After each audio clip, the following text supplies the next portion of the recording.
If you're applying for the Global Career Scholarship Program Undergraduate Studies, this video is perfect for you. So, the GKS has two programs, the Graduate Studies and the Undergraduate Studies. And if you have completed high school, 25 years old or younger, you are eligible to apply for the GKS Undergraduate Studies, which will be opened September or October this year. I have 4 points that I want you to assess and check yourself if you are fit for the scholarship program. Number 1 is if you have strong academic excellence during high school. If you have grades 80% and above, that's good. And that's part of the eligibility. But the higher the grade, the better. And then, do you have strong purpose and study plan? Purpose is the answer to why. Why do you want to study in South Korea? And the study plan is, it's something that a structured plan for you to do step by step, or what do you want to achieve per semester, per month. That's a study plan. And then capturing this, do you have a clear future goals? And is it aligned with Korea's interest? Meaning, with your purpose of study, can you picture out your future self 5 years from now after getting the scholarship program? And then one other important thing is, are you physically, mentally well? It's a daunting task to go to the scholarship program, to go to South Korea and study alone without your family. That's why it's important for you to assess if you're in good health, both physically and mentally. After assessing yourself based on these 4 points, I just want to give some 5 clear tips for you to be able to stand out as a scholarship applicant for this year's Global Career Scholarship Undergraduate Studies program. So, focusing on your academic and personal competencies, make sure that you have strong GPA, good grades, you have leadership skills, and then in terms of your storytelling for your essays, you have a good story to share. It's not just, I studied this, I did a good grade, finished.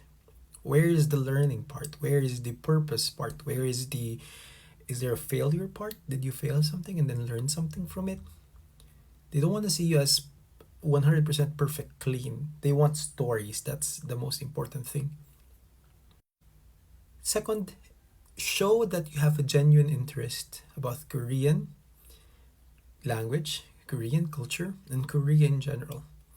And this is very important nowadays because, again, GKS is now a transition for them from being just a student to actually working and living here in South Korea. And that could be your strong point.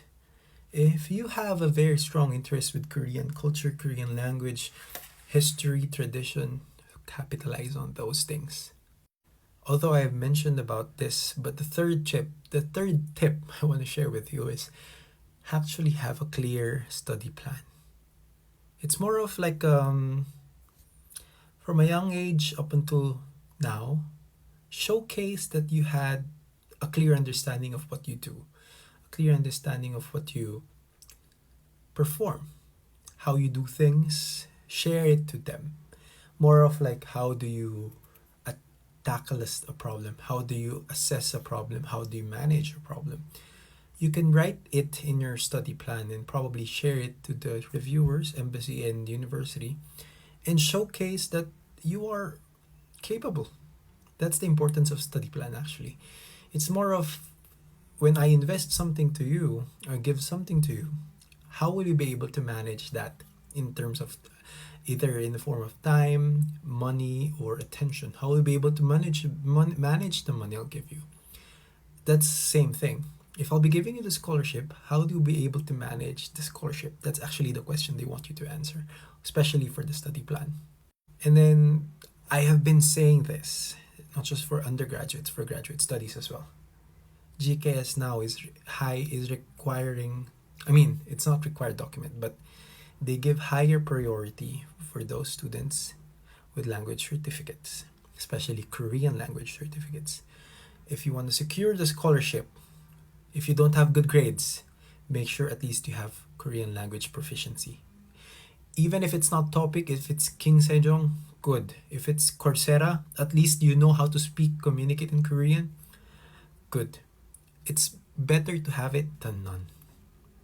And probably the last tip, one of the most important things you have to practice as a student is time management.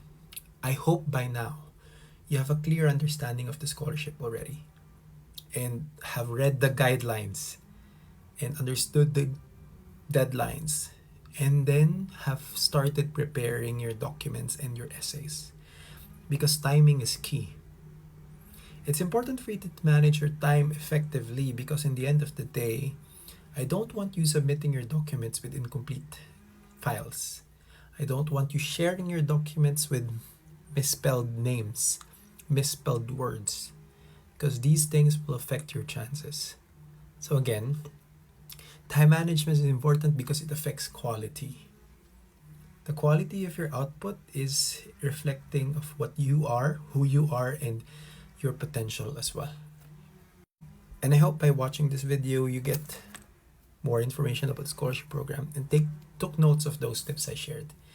And watch out for more videos in the future as I review some of the applicants that shared their credentials and probably the tips I'll be sharing with them and how to strengthen their application and hopefully get the scholarship for this year.